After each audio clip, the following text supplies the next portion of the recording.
let's just say that based on what we know of Cheney's approach to public policy and beliefs about government, uh, A, he would approve the idea that this is an executive responsibility.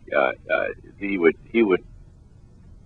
would argue both that in order to solve this problem, the markets have to understand, have to be convinced that decisions will be made swiftly according to a unified idea of how to solve the problem, and that they would be final, and that markets would not have to sit around worrying about Congress or courts undoing what the Treasury Secretary had just done. Uncertainty isn't good, he would say, for sort of economic planning. He would certainly also see this as an opportunity to demonstrate and to reinforce that the executive needs to be supreme on the execution of big consequential national policies. I don't know that he opposed this bailout or rescue. He doesn't like them in general. He thinks that people who take risks in a capitalist society ought to bear the consequences of those risks just as they ought to bear the gains. They ought to reap the gains. But when the whole system is at risk, when the whole economy is at risk, when in fact the global economy is at risk, I think my guess is that he would take a more pragmatic view to some extent, that there has to be at least a government intervention to stabilize the system as opposed to rescue any individual company.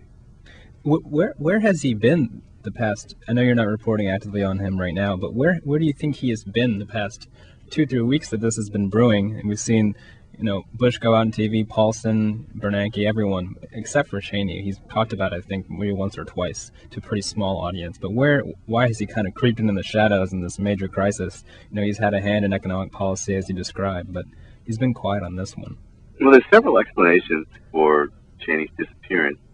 Number one, if you have approval ratings lower than those of the least popular president in modern history, you're not going to be tapped to go out and make the public case. He had one sort of foray into Congress to try to talk House Republicans out of their opposition, and that went pretty badly. So he's lost some of his sway with them, which he used to have substantially. My guess is he probably is involved behind the scenes in shaping the policy, because there haven't been many massive policies that he hasn't helped shape. But in the second term, Josh Bolton and Henry Paulson have formed a kind of alliance to take back economic policy making from control of the office of the vice president, which is where it resided in the first term.